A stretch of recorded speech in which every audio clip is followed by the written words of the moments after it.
CMRL Exalogic ഇടപാടുമായി ബന്ധപ്പെട്ട് മുൻ മുഖ്യമന്ത്രി പിണറായി വിജയന്റെ മകൾ വീണ വിജയന്റെ അക്കൗണ്ട് കഴിഞ്ഞ ദിവസം ED മരവിപ്പിച്ചിരുന്നു.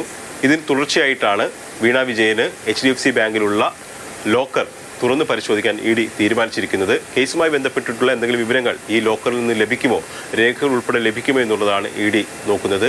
ഇത് പരിശോധിച്ചതിന് ശേഷം മാത്രമേ ഈ പരിശോധന നിർണായകമാകുമോ, ഈ കേസിൽ നിർണായകമാകുമോ എന്നത് സംബന്ധിച്ച് പറയാൻ കഴിയുകയുള്ളൂ. എന്തായാലും ഈ നടപടിക്രമത്തിന്റെ ഭാഗമായിട്ടാണ് ലോക്കർ ED തുറന്ന് പരിശോധിക്കാൻ പോകുന്നത്. അതോടൊപ്പം തന്നെ EDയെ സംബന്ധിച്ച് അടുത്ത ദിവസം നിർണായകമാണ്. കാരണം ഈ കേസ് അന്വേഷണം തുടരാം എന്ന് പറഞ്ഞുകൊണ്ടുള്ള സിംഗിൾ ബെഞ്ച് ഉത്തരവിനെതിരെ CMRL ഡിവിഷൻ ബെഞ്ചിനെ സമീപിച്ചിട്ടുണ്ട്, അപ്പീൽ നൽകിയിട്ടുണ്ട്. അപ്പോൾ തിങ്കളാഴ്ച ഈ കേസ് വരുമ്പോൾ കോടതി എന്ത് തീരുമാനമെടുക്കുന്നു എന്നുള്ളത് ഈ കേസിൻ്റെ ഭാവി നിർണ്ണയിക്കും. അതുകൊണ്ട് തന്നെ പരമാവധി തെളിവുകൾ ശേഖരിച്ച് കോടതിക്ക് മുമ്പാകെ അവതരിപ്പിക്കാനാണ് ED നിലവിൽ ശ്രമം നടത്തിക്കൊണ്ടിരിക്കുന്നത്.